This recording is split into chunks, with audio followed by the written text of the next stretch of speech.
Assalamualaikum warahmatullahi wabarakatuh. Kami dari kelompok 3 yaitu akan membahas tentang kebijakan pertanahan. Baik, yang pertama perkenalkan kelompok kami.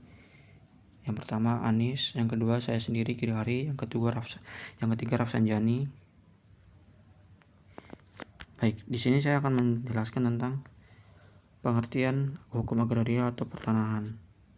Adalah keseluruhan daripada ketentuan hukum, baik hukum perdataan, hukum tata negara, ataupun hukum tata usaha negara yang mengatur hubungan antara orang termasuk badan hukum dengan bumi, air, angkasa dalam seluruh wilayah negara dan mengatur wewenang yang bersumber pada hubungan tersebut. Pengertian hukum agraria menurut UU PA dalam arti luas suatu kelompok berbagai bidang hukum yang mengatur penguasa atas sumber-sumber alam yang berupa lembaga hukum dan hubungan konkret dengan sumber alam. Dalam arti sempit, bidang hukum mengatur mengenai hak-hak penguasa atas tanah. Dualisme hukum pertanahan sebelum UU PA ada dua, yaitu hukum adat dan hukum barat.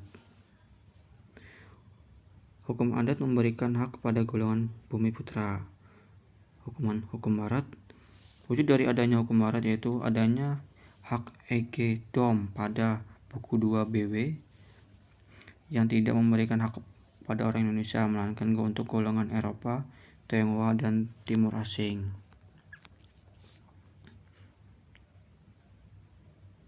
UU PA diundangkan pada tanggal 24 September 1960 dengan Undang-Undang Nomor 5 Tahun 1960. Tujuannya yaitu yang pertama yaitu prinsip kesatuan hukum agraria untuk seluruh wilayah tanah air. Yang kedua, menghapus penyertaan domain. Yang ketiga, fungsi sosial hak atas tanah.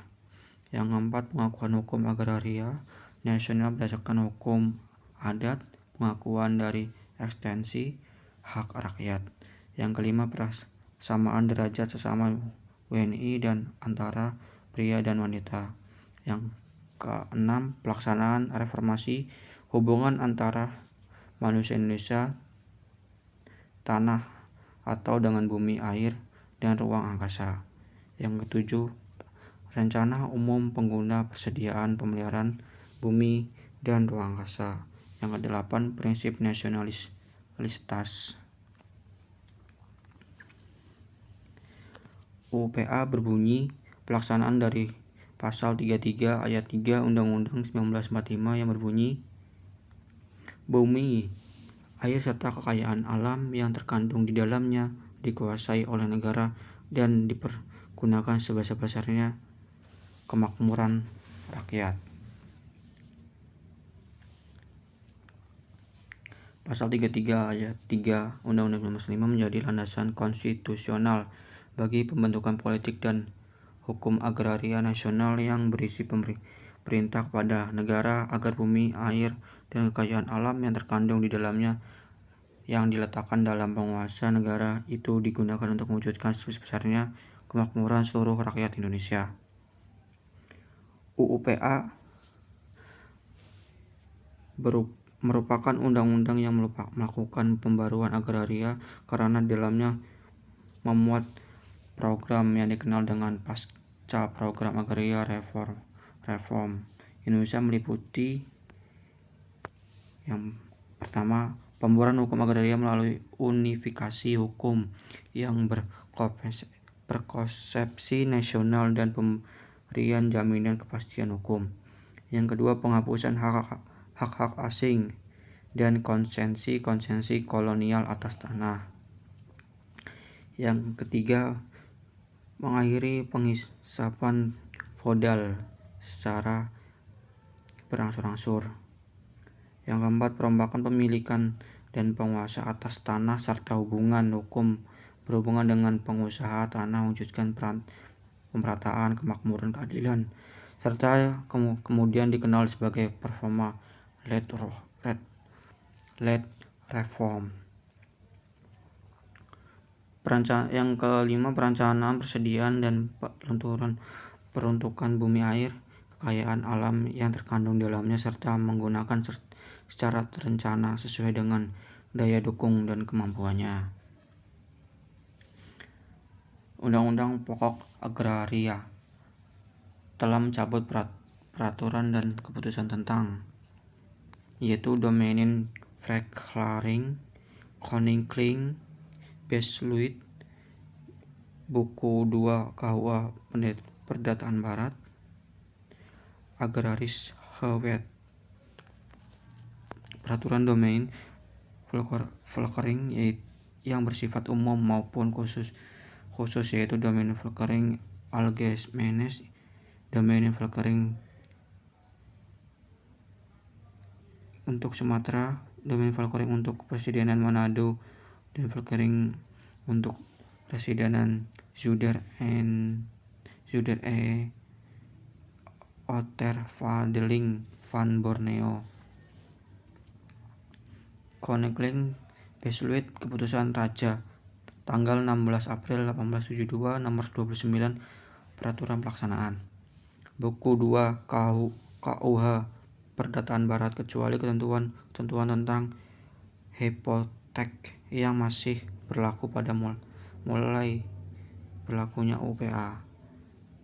Agraris Wet STB 1870 nomor 55 sebagai yang termuat dalam pasal 51 IS STB 1925 nomor 447. Asas dalam Undang-Undang Agraria. Asas semua hukum atas tanah mempunyai fungsi sosial. Asas mengutamakan kepentingan nasional dan negara berdasarkan atas persatuan bangsa pada kepentingan perseorangan atau golongan. Asas pada tingkat tertinggi bumi, air, dan kekayaan alam yang terkandung dalam kekuasaan oleh negara. Asas kenasionalan. Asas hanya negara Indonesia yang mempunyai hak memiliki asas tanah. Asas persamaan bagi setiap warga negara. Asas tanah pertanian harus dikerjakan atau diusahakan secara aktif oleh pemiliknya sendiri dan mencegah cara-cara yang bersifat pemerasan. Asas tata guna tanah, penggunaan tata cara perencanaan. Tujuan terbentuknya Undang-Undang Agraria.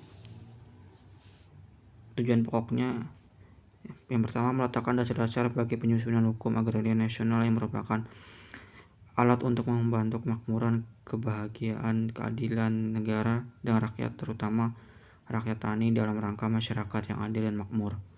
Yang kedua, meletakkan dasar-dasar untuk memberikan kepastian hukum mengenai hak-hak atas tanah bagi rakyat seluruhnya. Yang ketiga, meletakkan dasar-dasar untuk menggandakan kesatuan dan kesederhanaan dalam hukum pertanahan. Ketentuan khusus dalam Undang-Undang Pokok Agribisnis. Yang pertama, pengakuan hak pemilik perorangan.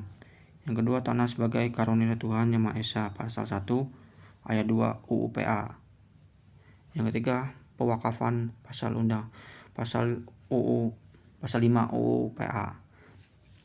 Yang keempat, tanah untuk keperluan peribadatan dan mungkin peribadahan dan keperluan suci lainnya, pasal 14 pasal 1 B UPH. Yang kelima, hak pemilik badan-badan keagamaan dan sosial diakui dalam dan dilindungi pasal 49 UPH. HMN, hak menguasai negara. Menurut Kusumadara 2013, hak menguasai negara adalah satu-satunya hak kebendaan secara eksplisit diberikan oleh konstitusi kepada negara Indonesia. Menurut Handoko, HMN dalam arti praktis merupakan yang pertama, konstatasi hak hak seseorang badan dilaksanakan dengan Konvensi Hak Tanah. Yang kedua, memberikan hak baru seperti hak milik, hak guna bangunan, dan lain-lain. Yang ketiga, mengesahkan suatu perjanjian pendirian hak baru, pasal 19 nomor 10 tahun 1961. Hak menguasai negara merupakan wewenang dari pemerintah pusat yang mana diatur dalam pasal 2 ayat 4 UU PA. Pada pelaksanaan HMN, maka pemerintah dapat memberikan hak-hak yang bersifat keperdataan, hak-hak yang bersifat public privilege.